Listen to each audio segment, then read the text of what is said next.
was a gun. I'm not voting. If we want to build our nation. The problem with the Somalians. Just want to experience something else than a black man.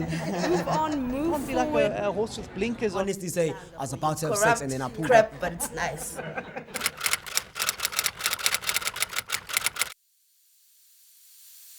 My name is Tyler Shea. I'm 24 years old and I'm a freelance writer. I'm Damien. I'm an entrepreneur, photographer, 25 years old. Hi, I'm Claudia. I work as an HR officer.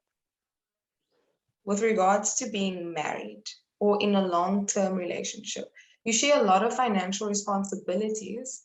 However, I do believe there should be a boundary in what is yours and what is your partner's. Obviously, there should be a level of transparency in a long-term relationship, But then again, also, it obviously depends on a lot of factors, But I think my base answer would be that to a certain extent that yes, you should consult your partner and the transparency should be there, but it depends on a lot of things, yeah. First of all, I believe that if you are in a relationship, it's a mutual thing. So if you want your relationship to succeed in any way, you need to have the one-on-one conversation with your partner so that both of you understand what the next one wants out of the relationship, especially in terms of boundaries. Because believe you me, if you don't have this discussion with your partner, it can break your relationship. So that is where you need to establish what is going to be okay. And it doesn't mean because it works in one relationship, it might not work in the next one, because it really just is going to boil down to, you need to have a conversation with your person and see where the lines are going to be made. Talking on this, exactly what you're saying, transparency is key because we've got two kinds of situations that come up quite often, right? We see a lot of times in a marriage, a man will want to buy something and there are women having secret shopping sprees, hiding their clothes from their husbands, putting it in the back of the cupboard. There are the husbands buying the PlayStation and putting it in the garage and not letting anyone know about it. And they go out to their friends and play. Just on that, like we're talking about these boundaries, right? What about the fear between partners about crossing that line? It basically is going to come down to, have you had the conversation? The conversation shouldn't take place when you're already 3 months or 6 months into the relationship, because that's when you're going to get, we're going to hide shopping bags. The guys are going to hide their games or whatever it is. Oh, the conversation needed to have happened already to prevent this kind of issue. In terms, I just want to add on to that quickly, in terms of any couple, and especially I think if you are going to be married, I believe you need 4 bank accounts. You need the one we both need to input. You need the one where you're going to pay your bills from, where both of you are putting money into. Then you are going to have a savings account, which both of you save into for whatever you want to do in your house or in your life. Then you have your own bank account and he has his own. That I know we don't have as much money. But even if you put away a 20 grand,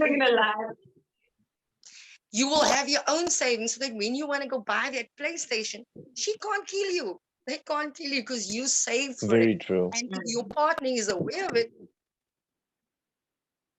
No, that's a lovely agreement. I thought you were gonna be like one for shopping, one for massages, one for boys' nights. A lot of couples have not had this conversation, and their finances have created insecurities in their relationships, and they're now like tiptoeing around each other, but they're living together or they're married and they have actual financial responsibilities with each other. How much of that do you think should be shared? Money is a shared thing, It's not that I don't know what you have in your account, you don't know what I have in mine. It's sort of a symbiotic relationship with each other, and it definitely should be shared. There's obviously the setting where it's one-sided, only one of the partners are making money, paying for things. So then in that situation, it's definitely the person who's bringing home the money's responsibility, But when both partners are bringing equal amounts to the table or equal something to the table, then it's definitely shared. I just feel like something that we should discuss with women in the next generation, in my age group, is that something that we shouldn't be afraid of is telling our spouse that we're like in this together, and my stress doesn't necessarily have to be your stress, but we are going through this together. So maybe you earn more money than me, but also know that like I don't currently have enough money to cover my side of things, and it's a bit stressful on my side. Like I feel like that's a conversation that could be had but isn't had. I honestly think that if you are having this conversation even 3 months before you're married, before your wedding date, you're already setting yourself up for problems, because this is the type of conversation that should have already happened even before you leading up to your wedding day. You should be secure enough in knowing where you are with your person. But this kind of thing should happen before you even attempt to start talking about getting married, so that if you do decide to go with a prenup, or with what's mine, yours, so that you already know what to expect. But let there still be let your partner know that there's still room for a conversation to happen, in terms of, should we buy something together in our marriage? What are we going to do then? Have the conversation so that you know where the person's frame of mind is, so that when you get to that part, you've already gone through it in your relationship. And that should give you a broad map of how it's going to go in your marriage. As a person of color, I feel like it's always very hard to distinguish between my household and my parents' household, like the one that I grew up in versus the one that I'm making for myself. We do move out, we do like have our partners for a long time, we have our own kids, but there's this like certain culture that we grow around our house that we grew up in that makes us feel responsible to make sure that everything is okay there. And I'm not even gonna lie, I don't see the same stress or responsibility from friends of different cultures. And when this Yeah. question comes up, I obviously want to jump in and be like, of course, I'm gonna help my parents and then I'm gonna sort myself out. But I also know that my parents are gonna be like, make sure you're okay. Like, make sure you're fine. And then if you can assist us, like whatever helps, helps. But I'm just lucky because my parents aren't forceful about it. We know a lot of cases where parents are like, you need to actually You need to monthly, give me money. Yeah. deposit into my account. Mm. But yeah, it's like, especially in the colored household, your parents will tell you, don't worry about me, sort yourself out. You know, even as much as you want to, they'll tell you, or even as much as they need it, they'll tell you, sort yourself out. So I think it's definitely case by case, you know. As a parent, I'm first of all going to say, I personally think it's very wrong of a parent to make a child feel obligated to support them. Your parents are always going to be your parents, whether you are in a long-term relationship, whether you are married. However, you must remember that when you are married, or when you are, if that's the stage you're going to get to, you have to take care of yourself. Yes, your parents made sure you had a roof over your head and you had food to eat, but still, they were grooming you to get the best out of you so that you could go out there and stand on your own. So a parent should not make a child feel obligated, or that they feel some kind of, you owe me now because I birthed you, brought you into this world, and all of that nonsense. No, because that kid is asked to be there.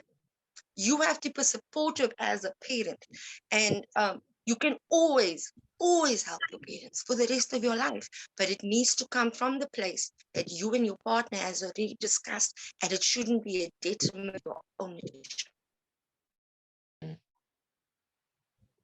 And one of my high school friends, actually, I was first-hand witness of it. They were like, you know, this parent was very forceful about that they wanted, you know, money from their kid. And if they didn't give, they were like, oh, then you can go sleep by your friends until you can pay me, things like that. And it gets so intense. And I don't understand how a parent can actually do that. life I've got is it. hard enough without getting that additional stress and pressure from inside Yeah. your circle. You already got to go out there and Mm. deal with the world. So you need support. Something similar is happening to my cousin, and he's not married, but he moved out recently because his mom has other kids and he's the oldest one. So he felt that turning 21, he wanted to move out, but he just moved into my grandmother's house and he's been kind of taking care of himself at my grandmother's house. But since he started working, his mother has been asking him for a fixed amount when he gets paid every month, even though he's not living in a house anymore. And he's still paying my grandmother rent because he is living in my grandmother's house. So he moved into my grandmother's house and he pays for food and he pays for electricity and he pays for utilities and the other things that he uses. But he still has to pay his mom a fixed fee every month, even though he doesn't live there or see her or anything like that. And it's something that stresses everyone out, but no one has the audacity or has the right to say anything to his mother because it's his situation and it's his mother.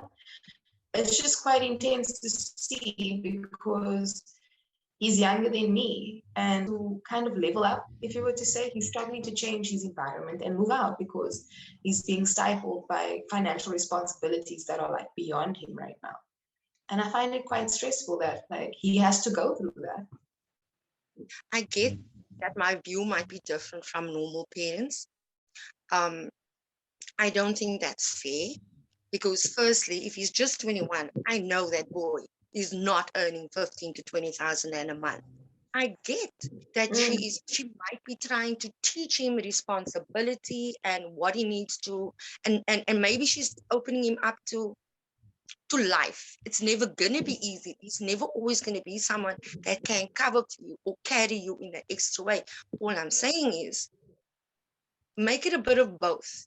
So give the guidance, but don't cut them off when I'm not saying he was cut off. I'm just saying that if you're working for 100 rand a month, you must pay rent where you're living. Then you must still give your parents something. Then you must still get money to go to work. You can't expect him to level up more in any way if he's making, let's say, 5K, 1K to his mom, 1K to his grandparents, a K for food.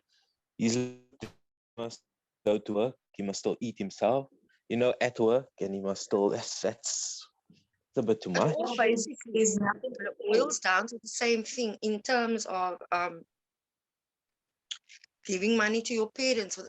Should you or shouldn't you? If your spouse is going to get or not? Because I feel that you can always help your parents. However, it shouldn't come at the detriment to your own well-being, and your parents should be aware of this. I think the end of this should be that there's so many things to do for your partner to become spiteful and angry and like resentful towards you. We all agree, as much as I can tell, that the key to avoiding that is to just have the discussion with them. If your partner is unable to understand where you're coming from, then you've got issues that are not financial. You've got issues. Okay. But financially, I don't think that we should ever allow our partners the ability to become resentful or like spiteful towards us. Conversation. It needs to be an open conversation. On face value, my dream is for a nice big old bag of money to hit me upside the head. But if I'm talking about, bigger concepts, then my dream is for the, just for the world to get along. That's plain and simple. All I would love is if we can all speak the same language and understand each other. I think there's so much signals that goes off and everybody's so worried about upsetting people, and you know what, we need to learn to speak the same language. That's my dream. I would love for world peace. I'd love to end world hunger, but my dream truly is to retire in the UK because I really love it there. Yeah, Z, you should ever sit and talk with people, or else take a walk and create a straight talk. Talk what is nice, it will make you feel stronger. Listen what is right and say what is wrong. You should ever sit and talk with people, or else take a walk and create a straight talk. Talk what is nice, it will make you feel stronger. Listen what is right and say what is wrong.